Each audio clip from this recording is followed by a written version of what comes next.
Thank you for joining us for our demonstration of how Sangfor Endpoint Secure protects two test computers, PC1 and PC2, both of which will be attacked by ransomware and both of which rely on Endpoint Secure to protect them in 4 separate attack scenarios.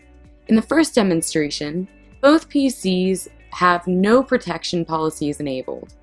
Our expectation was that PC1 would be infected with the ransomware, which would then spread to PC2, with both computers eventually infected.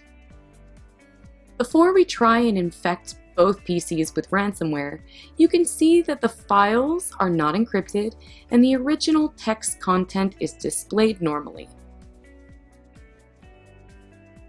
Now, we turn off Endpoint Secure policies for both computers, leaving both computers unprotected. First, we run the ransomware on PC1, simulating an attack. PC1 is quickly crippled by the ransomware virus. Here you can see how the files we viewed previously are unable to open properly, and now we see the ransomware information as well. PC1 is infected with the ransomware and the files are encrypted. When we look at PC2, we see that it has been successfully infiltrated by the brute force attack and infected by ransomware. Files can't be opened, meaning the demo results are as expected. For our second attack scenario, we have enabled Endpoint Secure brute force attack detection on both PCs. The expected result is that the ransomware will be unable to use a brute force attack to infiltrate PC1 or PC2, and both computers will continue to run normally. Before the PCs are infected with the ransomware, we see that the files in the computer are not encrypted, open normally, and display the original text and content.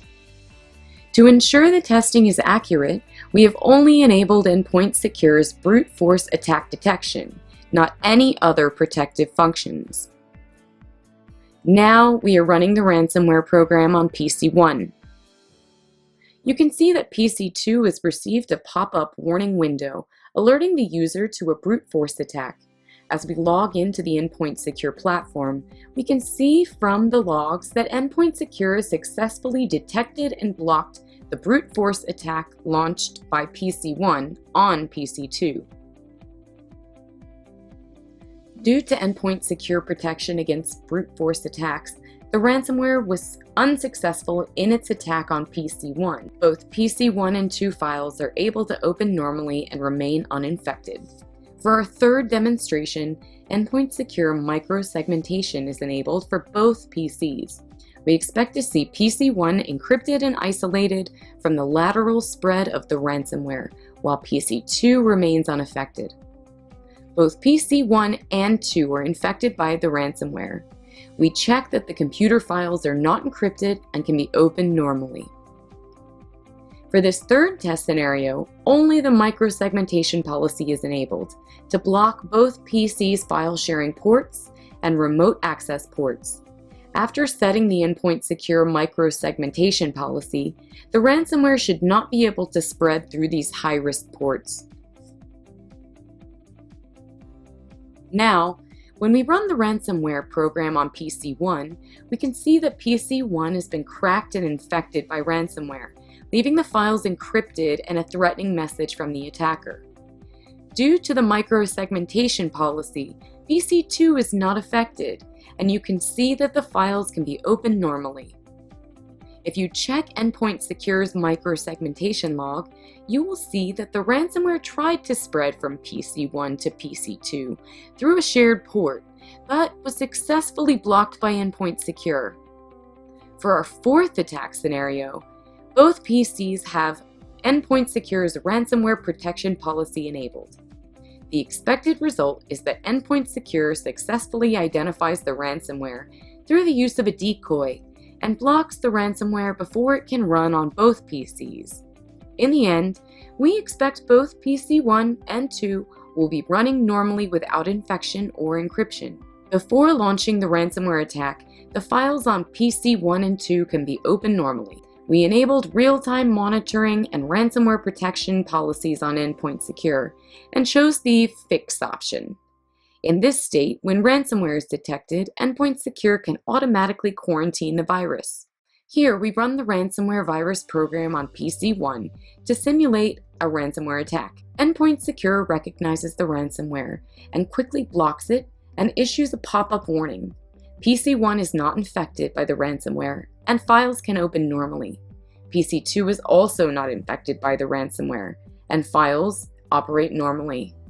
As you can see, if you look at the Endpoint Secure security logs. For our fifth test, both PCs have Endpoint Secure enabled.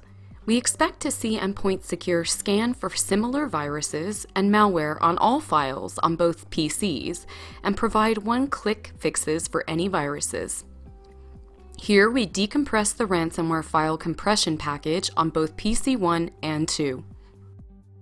We manually use Endpoint Secure to scan files, finding ransomware on both PC1 and PC2. You can see that Endpoint Secure has detected the viruses. Endpoint Secure allows you to see security incidents, including the ransomware attack on PC1 and 2. To repair, select any security event, like the PC1 security event, and click to repair.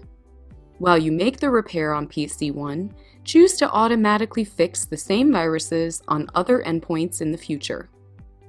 After the command for repair is issued, you can see that the virus files on PC1 have been fixed, and the virus files on PC2 have also been automatically fixed. Thank you for joining our demonstration of how Sangfor Endpoint Secure Protection can save your network and computers from ransomware attack.